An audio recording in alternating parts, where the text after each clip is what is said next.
interlopers destroyed all that we knew and loved in the Night of 1,000 Tears. What's up, MetaNerds? In this video, we'll be using every source available to fully understand the infamous primary bomber of the Empire. The TIE SA, for Surface Assault, was one of the principal triad of TIE craft serving the Galactic Empire, two cousins being the TIE Fighter and TIE Interceptor. Designed from its inception as a dedicated bomber variant, the TIE Bomber featured an internal ordnance bay capable of carrying a vast range of munitions for surface and space targets, details which we'll get to in a bit. Navy, Army, and Stormtrooper forces could all call upon the TIE Bomber to provide devastating fire support to any target in any environment. Designed and manufactured by the legendary Sinar Fleet Systems in order to replace the lighter TIE GT. As you'd expect, it's built around the eponymous twin-ion engines. This propulsion system, the PS4 twin-ion engines, was known for its simplicity and reliability, with no moving parts, which made it very low maintenance while lightening the craft overall and improving maneuverability. Its reliability was further enhanced by sharing numerous components with others in its family, including the cockpit, wing brace, laser armament, and drive system. Unlike complex, high-technology craft like the Rebel X-Wing, TIEs were usually combat-ready at a moment's notice. There was also no hyperdrive or dedicated shields, two of the most complex and expensive components for any craft, but this lightened the logistical and monetary strain on this series. On the other hand, it made the TIE bombers dependent on a mothership to bring them in between systems. But that's not really an issue, as the Imperial flag reigned across the galaxy. The bombers did not even include landing gear, just another component meant to lighten the craft and extend its range. Instead, they would be typically docked in suspended gantries, with their pilots boarding through a dorsal hatch. And for maintenance and servicing, the bombers would be cycling through moving launch racks to a separate space where they would be refilled and rearmed, before being moved combat-ready back into the flight bay. And while they were structurally capable of sitting on their wings, this would strain the craft's frame. And Imperial pilots were conditioned to rely on specialized facilities, which also had the psychological effect of making sure they didn't feel independent. But all these cost and weight-saving measures did lead to many disadvantages. Without a hyperdrive, the TIE Bomber could not be used to conduct out-of-system strikes. Without shields, the bomber was punishing to fly, as one mistake could leave the craft crippled or destroyed by an enemy fighter. But of course, Sinar's design bore fruit in the area where it was intended, increasing maneuverability. The TIE Bomber boasted a stunningly impressive rating of 86 DPF, making it 45% more agile than its counterpart, the BTLB Y-Wing, and only 14% slower than the viciously nimble TIE Interceptor. Perhaps most impressively, the TIE SA was 15% more agile than the X-Wing, enabling it to theoretically outmaneuver the queen of Rebel fighter craft. And speed-wise, the TIE Bomber performed adeptly with a maximum speed of 80 megalights, identical to its Y-Wing counterpart, and not too far behind the 100 megalight speed of the TIE Fighter and X-Wing. Laden with ordnance, however, the TIE SA was a plodding snubcraft, managing only a 60 megalight speed fully loaded. So they're somewhat banking on a surprise attack, delivering all their ordnance, and then making a more speedy retreat as other Imperial forces flood in. Its atmospheric performance was slightly worse compared to in a vacuum, with a max atmospheric speed of 850 km per hour, slightly slower than the B-Wing and X-Wing, as the blunt, solar panel wings of the craft slowed it considerably in yawning maneuvers, though still decent ability to pitch and roll, as these angled solar wings, built to increase durability, ironically made the TIE Bomber slightly better suited to turning in atmosphere than its TIE Fighter stablemate. Now that speed and maneuverability are out of the way, let's get to the part you've all been waiting for, the firepower. The most notable feature of the TIE SA is its twin pod design, with the port pod solely reserved for ordnance. A series of 3 independently rotating weapon rings carry a wide variety of munitions, racked and loaded by an internal maneuvering arm as the pilot selected his choice of ordnance. The potential payload could include one or a tailored mixture of proton bombs, proton torpedoes, guided concussion missiles, simple thermal detonators, or orbital mines up to a weight of 15 metric tons. 2 of the internal weapon rings carried spherical ordnance such as the proton bombs and mines, fed into a bomb chute for vertical delivery, while the 3rd was dedicated to missile armament and fired directly forward.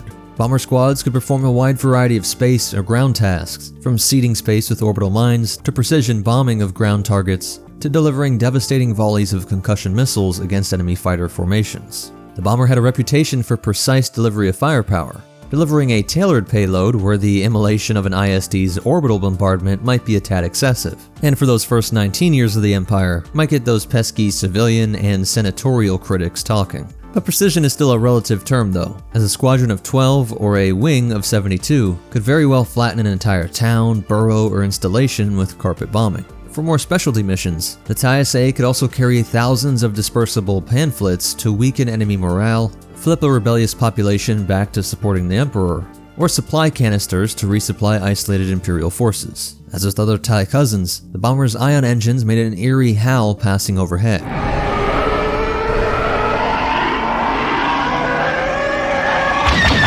The sound of hope for Imperial troopers, and a terrifying banshee call for rebels.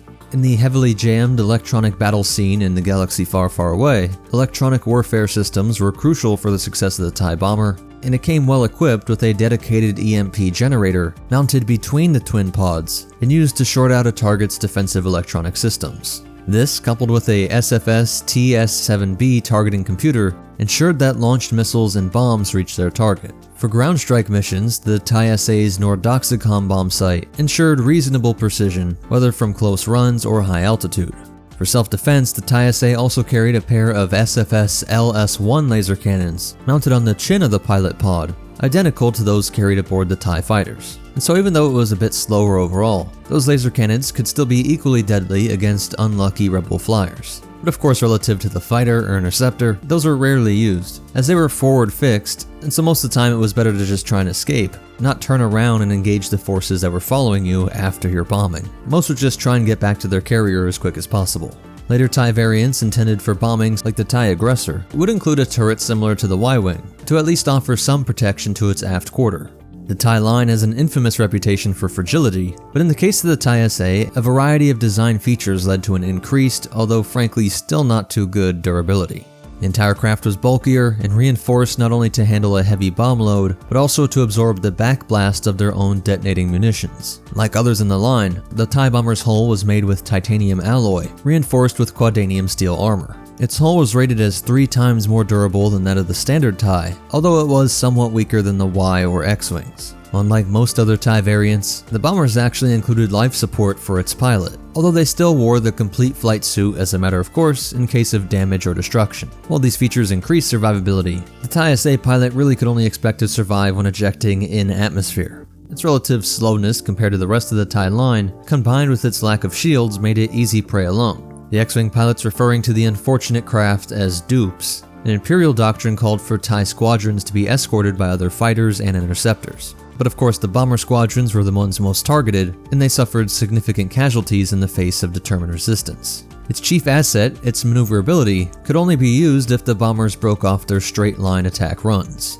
which in essence would mean that the TIEs failed their mission even if the crafts themselves survived.